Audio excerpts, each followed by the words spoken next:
This is the Dare to Dream Physician Travel Podcast. I'm your host, Dr. Weili Gray. Hey, you know how many physicians today are feeling overwhelmed and trapped, living that busy and unfulfilling life? Yet more than ever, we as physicians are keenly aware that life is precious and tomorrow is not guaranteed to anyone. My mission is to help physicians start living their best life now by discovering and achieving their wildest travel dreams. So come, join us on this journey.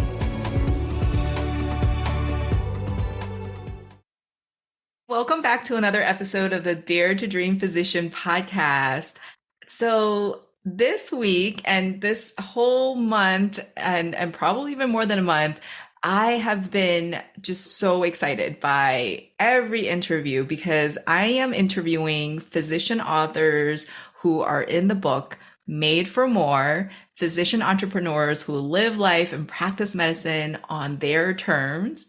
So at the time of the recording, the book has not come out yet, but it is coming out January 17th, 2023. And so by the time you hear this, it is going to be out. And if you have not gotten the book, drop everything you're doing, go online. You can go on Amazon or whatever bookstore you prefer and buy this book because it is such a game changer. It is a book featuring over 40 physicians who are sharing their story.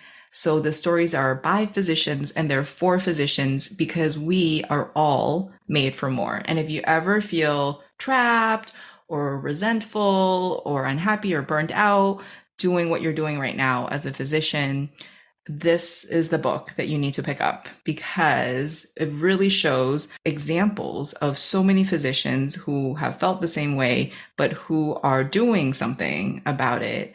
And which brings me to this guest this week. She is a rock star, first of all. So she is my first podcast guest who I have known since medical school because we are medical school classmates.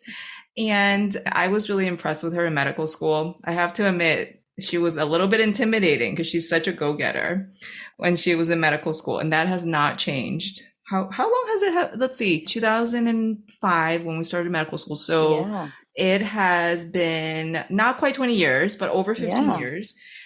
And anyway, she is just such an awesome physician, awesome female physician. So her name is Dr. Cheruba Prabakar. And I'm going to let her introduce herself more, but I will just say that she has totally been an example of someone who is now living life and practicing medicine on her terms. And her journey, she has a really amazing story, but that part of practicing medicine on her terms only started not that long ago. And you'll hear this story. I'll let her tell it, but you're going to be so amazed at what she's done in this short period of time. So welcome to the podcast.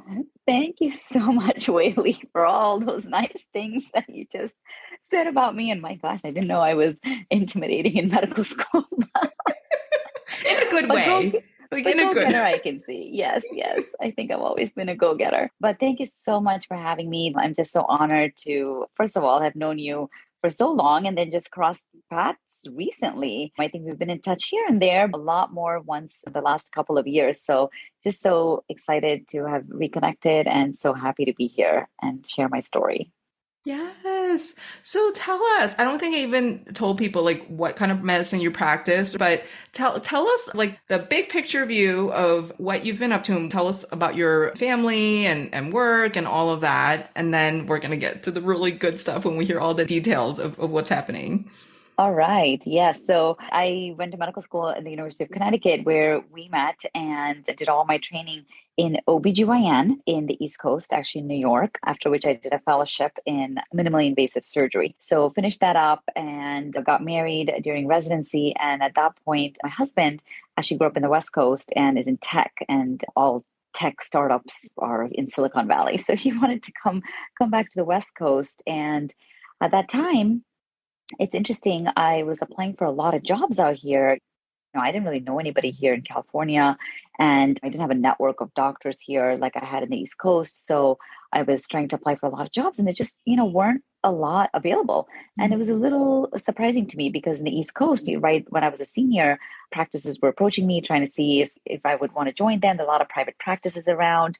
And then when I was coming to the West Coast, it was like, oh gosh, where are all the private practices? There weren't any jobs. It was all big corporate, Mm. and which is something I wasn't used to. But anyway, so came out here, got a job as an employed physician at a big institution, and then practiced there for 7 years. It was a great exposure to a lot of different things. I practiced in Oakland, California. So it's a very, very diverse population. It reminded me a lot of New York, actually. And so I saw a lot, I learned a lot, I operated a lot, got to meet a lot of cool people. So it was a really, really great experience. And in that time, I also had 3 kids. So when I know, right? So juggling a lot, a full-time job, a marriage, 3 kids. So it was very stressful. And I think, constantly felt like I was walking a tightrope, a little bit here, a little bit there, and I'm going to fall. Like I just had to maintain a very perfect kind of balance of doing it all and also taking care of myself. We talk a lot about self-care and wellness in medicine, but I was like, man, where's the time for that, right? So that's the big picture. And through it all, I have been able to travel, take some trips, go back to the East Coast to see my family. So we've been here in the East Bay in California, and I think about a year and a half ago, I really started thinking, gosh, is this what I want to do for the rest of my life? And Mm. that's when I started to think this can't be it. Working here is great and all, but I really felt somewhat constrained and didn't really feel like I was living up to my full potential, and felt like I didn't have the freedom to do the things I wanted to do, and being told by somebody else what to do and how many patients to see and all of that in what amount of time. And so I felt like pretty soon I was going to be failing at one or more things, like either my marriage or my kids or my own mental and physical health. And so I felt something really needs to change. And I Mm. think that's when I embarked on this journey of entrepreneurship that we both are familiar with and embarked on together a couple of years ago. And I then decided to start my own private practice, which I've always dreamed of. And so I felt like this was the time to do it. And it's an interesting time because, like I said, private practice didn't really there's not a lot of private practice out here in this Mm. area of the Bay Area. It was a lot of these big corporate medical groups, but private practice in the true sense, as I saw on the East Coast, wasn't here. And a lot of people thought I was crazy and probably still think I'm crazy for doing it. But I was like, no, I've really spent a lot of years honing my craft and serving patients. Like, I want to do this for a lot longer. Like, I don't want to leave medicine. The pandemic came about and we heard about how 100,000 doctors left medicine. And I was like, I'm not going to be one of those. I'm not going to be part of that statistic. I can't. I don't have energy to start a whole new career. Are you kidding me? I just, I just spent a decade and a half becoming an OBGYN and a surgeon and all of that. And I love what I do. So I Yeah. had to figure out, how am I going to do this for the rest of my life in a way that suits me? And Mm. so that's been my journey, the big picture Wow. of the last several years. When I think of the title Made for More, you are someone that just comes to my mind just because, like I said, I remember you in medical school and how you always were seeking more, like even in medical school. I'm sure you're a great student. Not that we like shared grades with each other or anything, but there was no doubt in my mind that you were a great medical student academically. You also were in a lot of activities. I remember you did a lot of engagement with AMSA, and you were always someone that in my mind just was obvious that you wanted more. When you said you 7 years in or so into your attending practice, when you're like, I wasn't feeling like I'm living to my full potential. To me, that doesn't surprise me at all because in corporate medicine, there's not even really talk of our potential. You get your board certification, you get your credentials to do whatever procedures and whatever surgeries that you can do in your field. And there's not really a lot of other, it's really not part of the culture, right? Like you said, the culture is how do we crank more out of you? How can we squeeze more productivity? Meaning, how many more patients can you see, in an hour? And so I think that feels quite dehumanizing to a lot of doctors in general. And I'm especially not surprised that you had that moment when you were like, wait, this is not the best that I can be. And I love that. I'm kind of surprised that it took you 7 years. That being said, you're also busy in those 7 years, right? Like I with know. You three know that kids. I'm so glad that you said that because I was thinking the same thing myself. Like a couple of weeks ago, I'm like, wow, it really took me 7 years. But thinking back is a fairly linear path, right? And we tend to follow the examples of what's before us. The residency, did the fellowship, and then I thought I would go into a private practice with a group of 3 or 4 people and run my practice how I wanted. And that's what was modeled to me in residency and fellowship. And then when I didn't find it, I was like, okay, well, I guess I'll join this institution and I'll start this job. And becoming a good doctor, becoming a good surgeon takes a little while, Yeah. which is one other thing. You can't just come out of fellowship and be like, okay, I'm great. I've learned everything, right?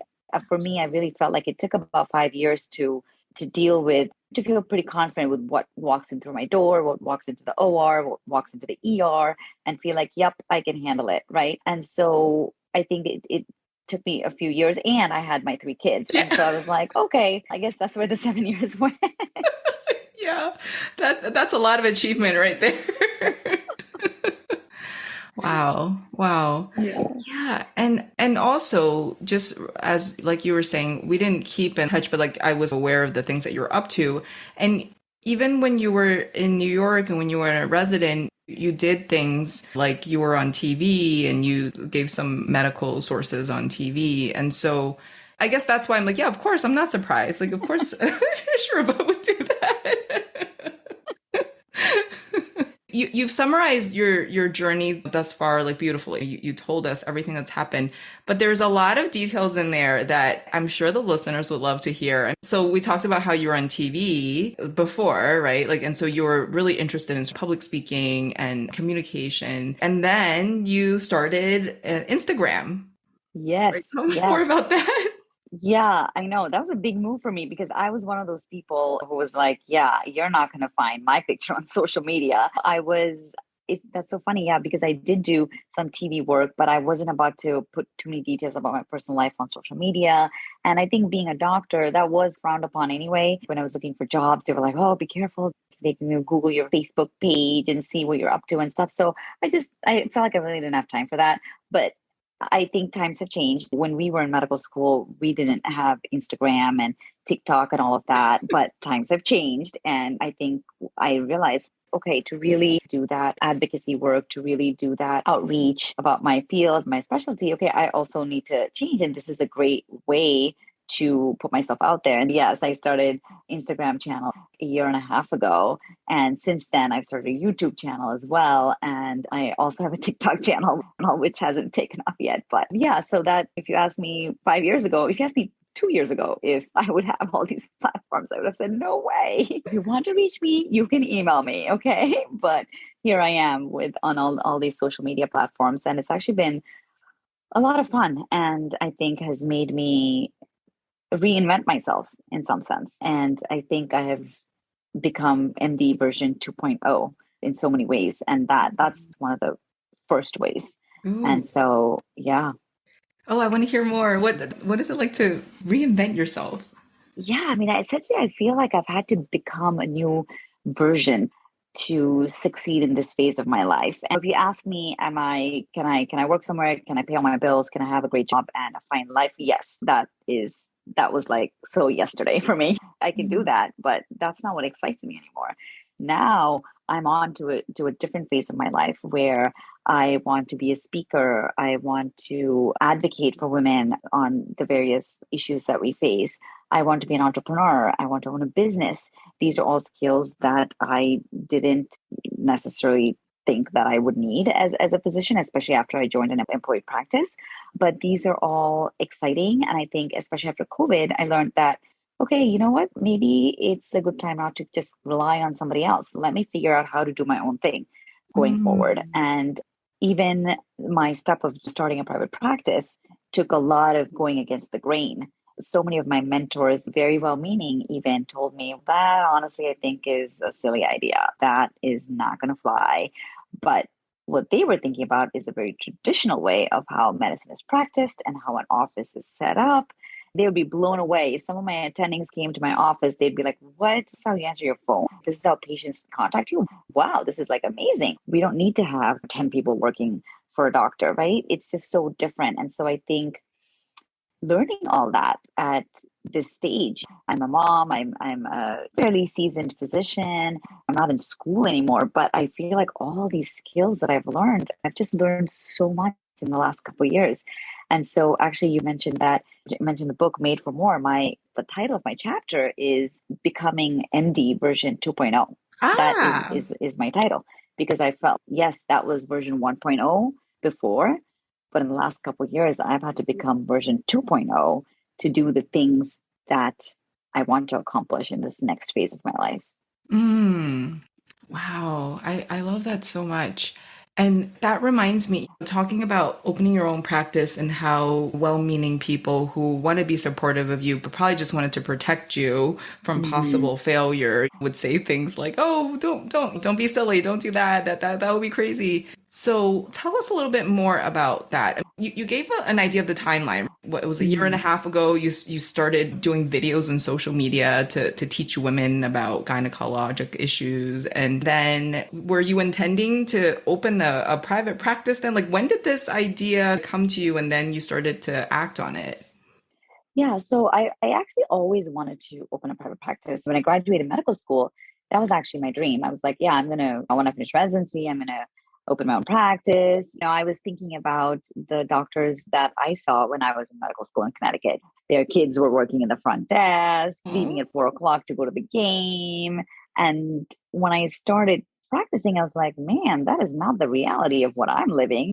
We work in such a corporate situation. My kids wouldn't be allowed just to come and hang out with me, or I barely even saw my kids because I was at work at 7:30 in the morning. And if I had to make a event or anything, I had to it was just so much planning and moving patients and making up at that time. I looked at myself and I was like, well, this is not what I really wanted. And so that dream of having my own practice was always there.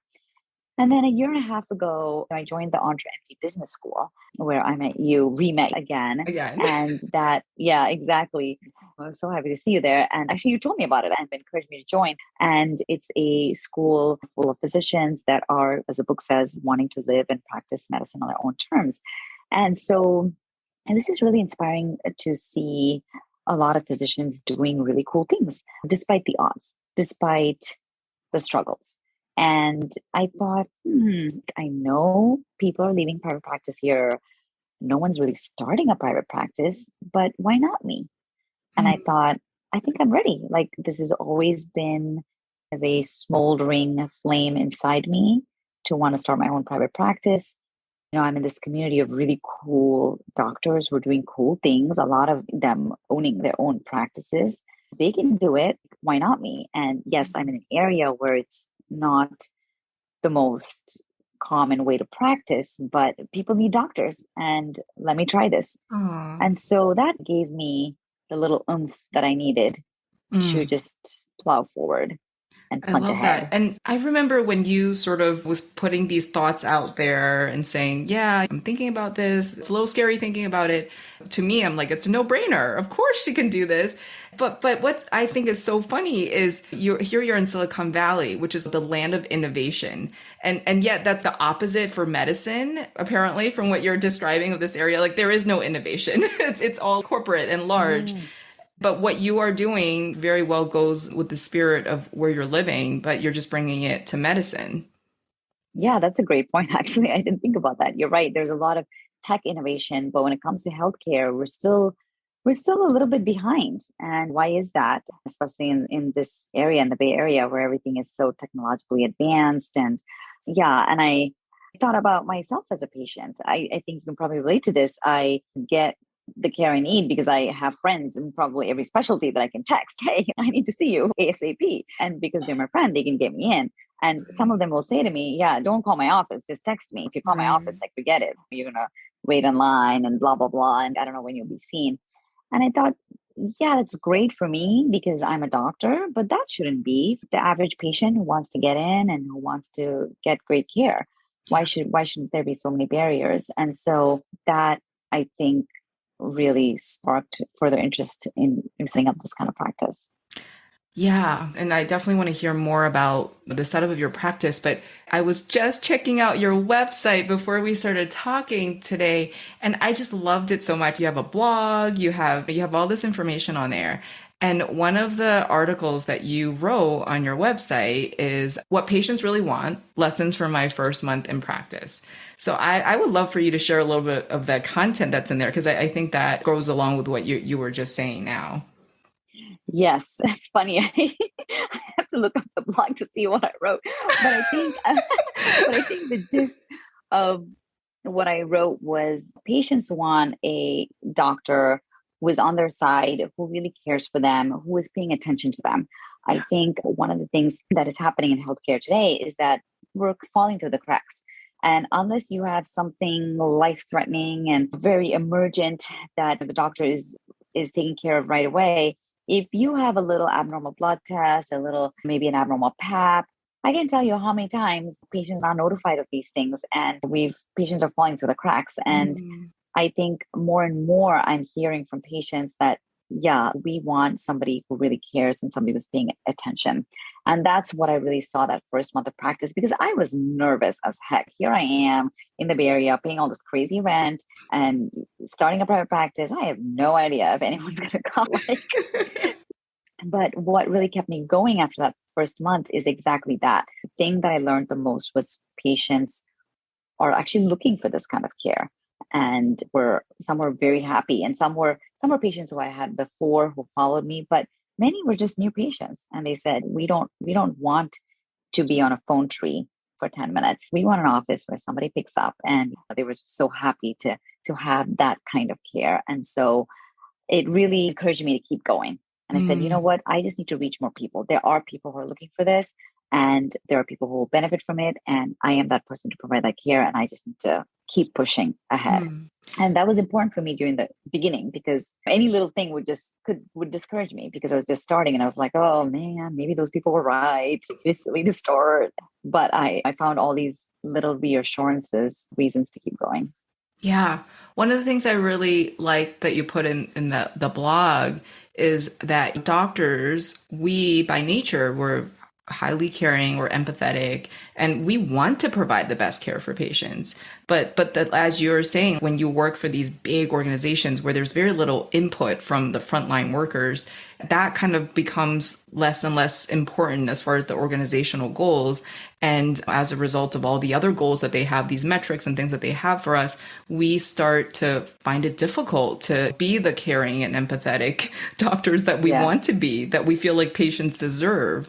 And so I love that you're offering a solution to that problem.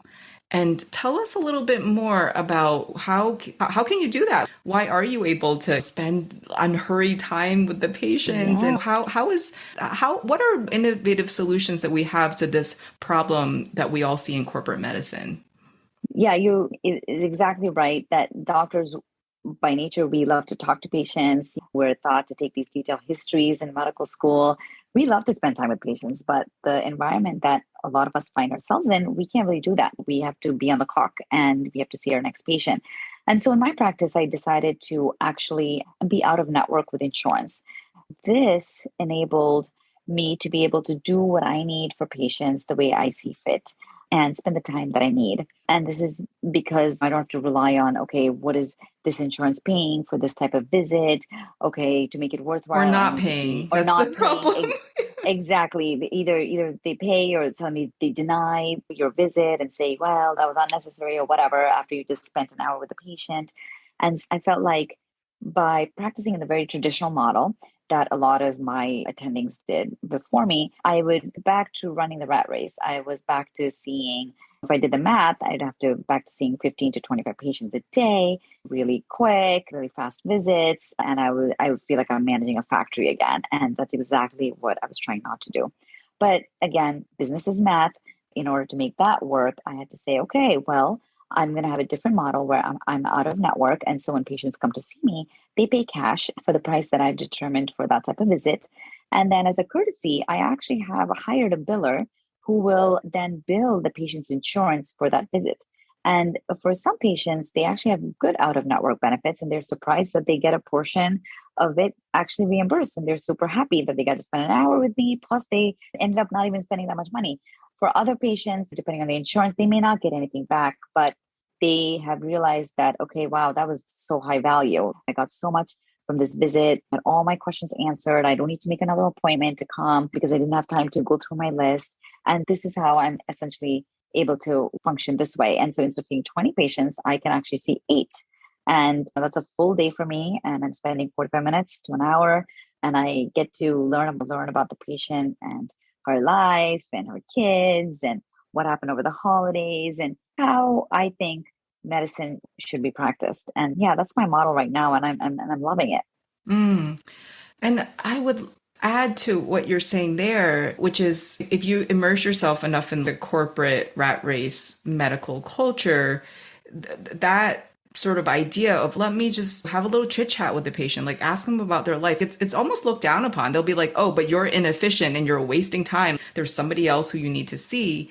And I would add that that's not like that may be now the culture in corporate medicine, but I think if you go back to sort of the essence of the physician patient relationship, those parts are really important because when you have someone, and I sleep patients, you see patients with fibroids and other gynecological issues, and they come with a problem. They're not just that problem, right? You have to think of the context of how is this affecting their life, and you help them make the best decision, find the best treatment plan, and that's really the way to have an informed discussion, like you were saying, highly personalized plan, because you have to understand them and you have to, it is a very ideal way of practicing medicine. Unfortunately, even though I am in a more traditional clinic, I still get to do that with my patients. But I agree, like for me, that is the essence of practicing medicine. And if someone over my head is saying, you can't do that, that's wasting time, I'll just tell them to beat it. That may be what they think is true, but for me, that is how I'm always going to see my role as a doctor, is to really get to know the patients and to try to personalize their care so that you understand where they're coming from and they can make the best decision for what they need. Yeah, I couldn't agree more. And I think that's why that was a breaking point. I have a personality where I'm able to be very efficient. I can still do what I need to do for the GYN patient while asking them about their kids and their summer and all of that. And so I was that doctor, but I really had to be a robot to be able to do that and leave at 5 p.m. with my charts closed. With the charts closed, yes. With my charts closed, because I was not about to open Epic at night at home. So that's why I started my day at 7:30. So I could get through all of those patients by 3:45, give myself a half hour, 45 minutes to finish the excess notes that I still hadn't completed. And so I could do that, but it took a lot to do that. If I wanted just to go for a 10-minute walk, well, no, I don't have time to do that. And I thought, gosh, what am I doing? I don't have time to go for a 10-minute walk. And it really struck me when I was pregnant, because I had gestational diabetes with my pregnancies. And one of the things I had to do was do like a 10-minute walk after every meal to bring down my sugars. Right. And I was like, oh, I don't have 10 minutes after I eat breakfast. And here you're an OBGYN, so this is the advice you would give patients. Exactly. I'm like, go on a 30-minute walk after every meal. And meanwhile, I'm like, okay, 10 minutes at least. Maybe some lunches I made the 10 minutes if a patient no-showed, but I didn't even have time for that. And when I had my third baby in 2020, at that point, I was like, I'm not really taking care of myself really to the best that I should be doing. And that was another kind of wake-up moment when I was like, oh, I don't really want to keep doing this forever. And so that made me really change and pivot. Oh, I love that. That it's so insightful when you say, I could do this. I was able to do it. Like I show up early and then I'm really efficient. I'm talking to them as I'm doing the exams. And yet it just took a lot out of you. So it's every day you're being more drained and more drained to the point where you're like, now I don't have the time to do the 10-minute walk. And so it's exactly that, because that's the culture that I am actively working against, because there's certain metrics or expectations. And the thing is, doctors are high functioning, achieving people. So we can do it. We can absolutely do it. But what's the cost of doing it Yes. a long Yes. term? Yes. What is the cost? And I think we all have families, kids, other interests, even if we don't have a family and kids, other interests that we want to pursue, whatever it is, we want time for all of that. We just don't want to be beat up at work and then come back all tired and exhausted. And we don't have time to practice any of the things that we tell our patients to do, like exercise and eat well and sleep and all of these things. And I thought, wow, that's so hypocritical. And I have to say, in the last 4 months, I'm sleeping 8 hours a day. I work out 5 times a week, if not 6 times a week. I feel great. I spend quality time with my kids. I'm doing the work that I want to do. And I feel like I have control over my schedule. Like I am recording this podcast on a Thursday afternoon in my bedroom at 3 o'clock. That's pretty amazing. That would not be happening before. Any podcast that I would do was like 20 minutes during my lunchtime or 20 minutes right after work. And so my life is dramatically different because of those choices that I made. And it's really been life changing. Wow. And you just started, what, like 3 months ago? Yeah, as I started my practice 3 months ago. And other thing that I want to mention about doing this and being my own boss is that part in this book about really living life on your own terms. And that means when somebody asks me to be a speaker somewhere, or when someone asks me to perhaps consult for a startup, I have the option to say yes. I don't need to ask anybody. I don't need to get anything in writing from anybody. I don't need to get any permission. I just have to say, does this fit in with my life and my goals and my values? Yes, great, I'm going to do it. No, okay, no, I'm going to move on. But it's just opened my eyes and my mind to so many cool opportunities out there where I can use my knowledge and skills. And that's really mind blowing to me. And that was part of why you felt like you couldn't live your full potential. Because while working in corporate medicine, even if there was a cool opportunity that you could collaborate on, you may not have gotten permission, or you would have to get permission and they may not give it to you. Exactly, exactly. I'd have to go and find my contract and have a lawyer rewrite it and all this other stuff. And here I just look at opportunities and say yes or no and do what fits my life. And that's really invaluable Mm. Oh, this is to so, me. so Yeah. good. So, Yeah. yeah, it's been a really great journey. And yeah, as you said, it's just the beginning. I'm on month 4 of my private practice. So I have a long road ahead of me, and I really can't see what else is gonna happen. And I think that's what's really cool. It's not a very straight path, and that makes it more fun to me Mm. because I don't know what's coming down the pipeline. I don't know what's coming down the road, and that's exciting to me.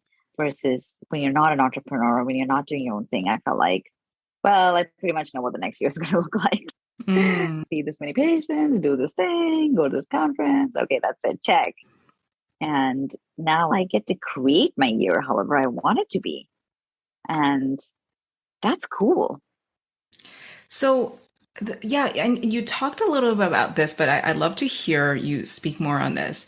For me, when I first heard the word entrepreneur, I thought it was a dirty word, and I'm like, I don't want to have anything to do with that. And then I learned that no, entrepreneurship is exactly what you're saying. Like you're going there to create your own thing. And the difference between an entrepreneur and an academic or employed physician or someone who's an employee is really that the cost of having that freedom to go create something and pursue something is risk. The risk of whatever, risk of failure, risk of being made fun of, risk of people thinking you're crazy, risk of maybe not being able to pay the bills and all of those things. And I know you shared some of the struggles that even mentally that you would have about this risk taking. So tell us a little bit more about that journey for you. Yeah. Yeah, as you say, the price is the risk, and there can be a lot of risk. For me, my family was on my medical insurance, and so if I just decided to quit this job, what happens to medical insurance? And we have a family of 5, right? So that's a lot, and we had really, really, really good benefits in my practice. So that was something to consider. And I have to say, I'm very lucky because I have a working spouse who has benefits on his side as well from his company. They're not as good as mine were, but still, medical insurance, dental insurance, all the things that we need to be taken care of. So I was able to go on to that. for a whole family. And then I was like, gosh, the fear of failure, that was a big one. Okay, if I have to close my doors in 3 months, everyone's gonna laugh at me. Everyone's gonna be like, this is, as I told you so, this was gonna be terrible. And then I thought, what's the worst thing that can happen? Okay, I just go back to working for some corporate job, whatever. It's fine. So Exactly I where you got were over that. before. Exactly. So I got over that really fast. And I know that now going through it, like if for whatever reason I have to close my practice in a year or two, I know that the skills that I have gained from this experience will not land me in a job like I had before. I will be able to negotiate a much better deal for myself in the future Mm. if I were to be employed.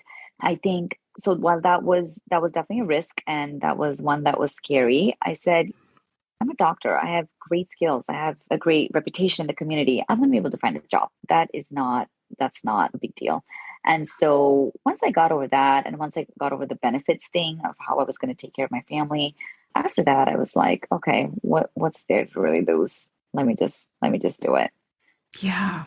That's so good. Yeah, so true. The fear of failure. And I think a lot of times what I love is you verbalize them and then you dealt with them. I think for a lot of people, maybe what's holding them back is they have fears that's underneath, but they may not be acknowledging it. And so they're not going forward because they have this fear, but if they're not speaking it out loud and then addressing it. And so you Yes. basically did that. You just said, okay, here, what's the worst that can happen? Exactly. And I spoke about that with my husband. I'm like, okay, what's the worst that can happen? He's like, okay, worst that can happen. You don't make any money, whatever. You have to close the practice. Okay, you go back to getting a job. And I knew that that was always in my back pocket. And so that helped me move forward. And I think this whole journey, there's this saying that we often hear. It's like the only thing that's constant is change, right? Mm, And I think that is so true. And the quicker we are to realize that and adapt to that, the better we are. And there's so many things in my life that have changed. Yeah, the way I prioritize myself, my work, my business. I read a ton now. I read just in this last year, I read probably 15 books. Before I used to read like one, right? The way I take care of myself, my priority of my family, just overall, my life has just become so much better. And I attribute a lot of that to the ability that I had also to be nimble and change. And I mm, think to be successful in this world, that is what we have to do at a fairly rapid pace. And I think this is where a lot of the doctors who I trained with, my attendings, didn't quite see it yeah. because some of them are still in the same practice that they started 40 years ago. Change wasn't as rapid, especially in the medical field. Change was only for the tech, change was Yeah. only for the computer people. But now change is for everyone. And even for me, I had to change from the way I grew up in medicine to the way I Yeah. practice medicine. It's totally different. And that's only 15 years. And I'm sure in my lifetime, there will be more changes. I'll be version 3.0 and maybe version Yeah. 4.0. And I think the more I reconcile to that and get excited by that rather than being bogged or nervous or scared about that, the better off I'll be. And I think the better off we will all be as physicians too. I couldn't agree more with that. I feel like that is one of the defining shifts that all doctors can make so that they can pursue more. And the more may be different, right? Like you have a more that you describe in your journey so far, and other people I've interviewed have a different more. But for everybody, there is a more. And the acceptance that things are going to change. And you're so right about the culture of medicine that we grew up in, because I feel like maybe up until 2 years ago, there was this term that was thrown around, like the golden age of medicine. Go back when there was no insurance authorizations and insurance compensation was really great and doctors were revered and respected and patients just did whatever we told them. And I grew up in that narrative, right? I grew up as a physician. I didn't grow up as a 5-year-old, but like, in medical school.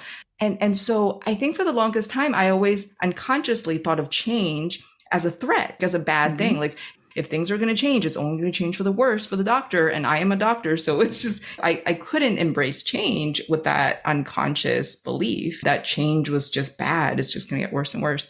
And the shift that I feel like I made in the last couple of years, it is exactly that too. It's like, hey, change can be exciting. Look at all the changes that Dr. Cheruba has made. That is all the better. So change is an opportunity, and accepting change gives us this freedom because we don't have to have all these fears to hold on to keep the status quo because we're fearing of losing something. Because even if when you are doing nothing, when you're standing still, it's still changing. We see that, right? Even if you sit in the same office every day, like your practice could be bought out by venture capital or by another corporate system. So even if you do nothing, things are changing. It's just that you're not actively participating in affecting That's that a great change. point. Yep.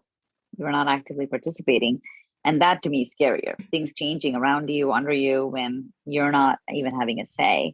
And yeah, as you said, we grew up in medical school in the kind of the golden era of medicine. I think things were probably changing even when we were medical students, but still, I think it was definitely different than it is now. And I think change is inevitable. And for those who embrace change, things actually turn out to be better. And so that's a huge lesson that I Yeah. learned. And then the one last thing that I love that you said is you're like, hey, even worst case scenario, I have to, for whatever reason, close my practice and maybe return to an employed position. I'm still not going to be the same person. I'm Mm, not going to put up with what I put up with before. I'm not going to sign the contract that I had signed before. And that is so profound because whatever investment or self development that we put in ourselves, like it's never loss, right? Even if, the thing that you're pursuing failed, you've gained something, and it's you're elevating your self concept, which is why when you do enter a new negotiation, you're not going to be the same person. You're not going to have the same results in what you get because you're not going to put up with that. exactly. And I actually didn't realize it till I said it aloud to you. And I was like, oh yeah, like what would it even look like for me to be in an employed position again? I would totally negotiate for totally different things. And yeah, how I did my work and what I would want in that contract would be entirely different. And that's very powerful to say, yeah, I have that knowledge and I have that experience now to negotiate like a boss. Whereas before I'd be like, oh my gosh, great. Thank you so much for giving me a job. Where's the Right. contract? Let me just sign it. Thank you, Lord, that I have this job. That's how I entered it anyway. Yeah, And we were making peanuts as residents. So any type of salary, I was like, wow, I actually have a real salary now. exactly. And yeah, I think there's always a more, regardless of, and it doesn't have to look the same for two people, but there's, I think, pursuing that more in life for me, that's what makes it exciting and worth living. And I love teaching my children about it as well. There's always more. And it doesn't always have to be the pursuit of your career or money, but it could be, yes, the more in taking a walk after every meal, the more in sleeping 8 hours, the more in spending 30 minutes with your children every day in the evening or reading to them. So the more can mean so many different things. I love that. So you guys heard her loud and clear. We are all made for more. And pick up this book. It's gonna come out. It's by the time you hear this, it's gonna be out. So go and click and buy it as a Kindle or hardcover or softcover. It's all available. And treat yourself to the best year that you have yet and get yourself inspired about how you can be an MD 2.0 version of yourself. Yes. Yeah. Yes, yes, yes, yes. And then of course, okay, so that was the first pitch. And then I also for people who are listening who, are probably like, "Oh my goodness, this is so amazing what Dr. Sharuba has been up to." Tell our listeners how they can find you. Yes. So the easiest way to find me is on Instagram at the Fibroid Doc, TheFibroidDoc, the Fibroid Doc, and also have a YouTube channel with the same name, the Fibroid Doc. And you can email me, TheFibroidDoc@gmail.com. And my website in the Bay Area is morindagyn.com. And if you're in the Bay Area, I would love to see you as a patient, but you can check out all of those handles for more information. Yay. And we'll put those in the show notes for sure. Thank you Awesome. again, Dr. Sharuba. Thank This you has been so so much for amazing. having me. This was so great, great reconnecting. And I just love sharing my story and just giving me goosebumps all over again. Yay. Thank you. Thank you so much. Hey, thank you so much for listening. If you enjoyed that episode, please share it with a friend and go on your favorite podcast app to give us a 5-star rating and a review. It really helps us to get the word out there. Also, I am really excited to announce I've started an online Facebook community for physicians. Go and search for Dare to Dream Physician Travel. That's the name of the Facebook group. If you have trouble finding us, the link is also in the show notes. I hope to see you on the inside.